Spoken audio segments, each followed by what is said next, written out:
এবার ৭ জন্মের বাঁধনে বাধা পড়ল আসল পরী ও অভি। এই ফুল এপিসোডটি পেতে আমাদের চ্যানেলটি এক্ষুনি সাবস্ক্রাইব করুন।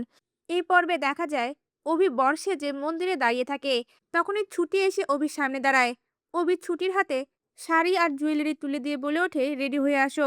ছুটিও কান্না মাখা দৃষ্টিতে অভির দিকে তাকিয়ে বলে ওঠে, হ্যাঁ আসছি। আপনি কিন্তু আপনার প্রতিজ্ঞা ভুলবেন না। আজ আপনি যেভাবে আমার বাবার জন্য লড়াই করেছেন, আমার মনে হয় খুব শিগগিরই আপনি আমার বাবাকে নির্দোষ প্রমাণ করতে পারবেন। তখন আপনি আপনার রাস্তায়, আমি আমার রাস্তায়। অভি তখন কোনো কথার উত্তর না দিয়ে চুপ করে দাঁড়িয়ে থাকে।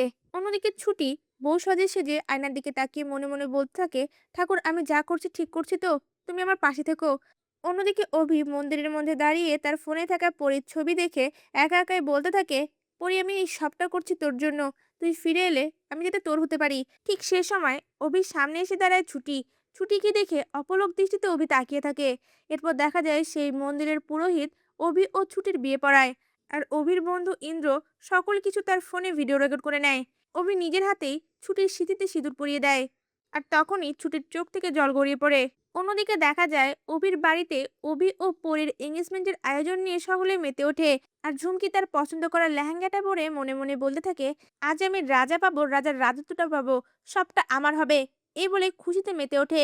এদিকে অভি আসতে দেরি করলে ঠামি খুব চিন্তায় পড়ে যায় আর বারবার অভিকে ফোন করতে থাকে। আর ঠিক সেই সময় অভি ছুটির হাত ধরে রায়বাড়িতে ঢুকে আর সকলের সামনে বলে ওঠে, আমার একটা অ্যানাউন্সমেন্ট করার আছে। মিট মাই ওয়াইফ ছুটি।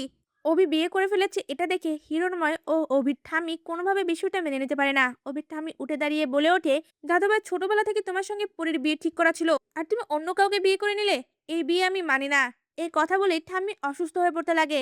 তখনই অভি ঠাম্মিকে আরো কিছু বোঝাতে যাবে, ছুটি অভির শার্টটা টেনে ধরে। এটা দেখে অভির মা অবাক হয়ে যায় আর মনে মনে বলতে থাকে, এমনটা তো পরী করতো। পরী তো ছোটবেলা থেকেই অভির শার্টটা টেনে ধরতো। তাহলে কি? এই কথা ভেবে ছুটির দিকে তাকিয়ে থাকে। এরপর দেখা যায় বাড়ির কেউই ছুটিকে বরণ করে বাড়িতে না ঢোকালে অভির মা নিজে বরণডালা সাজিয়ে নিয়ে এসে ছুটিকে বরণ করে। আর সকলের সামনেই বলে ওঠে, আমি জানি না আমার ছেলে ঠিক করেছে না ভুল করেছে, কিন্তু তুমি বউ হয়ে এই বাড়িতে এসেছো। আজ থেকে তুমি আমার মেয়ে। এই কথা শুনে ছুটি খুশি হয়ে সঙ্গে সঙ্গে অভির মাকে জড়িয়ে ধরে। এমনটাই দেখতে চলেছেন প্রতিজ্ঞা ধারাবাহিকের নতুন পর্বে।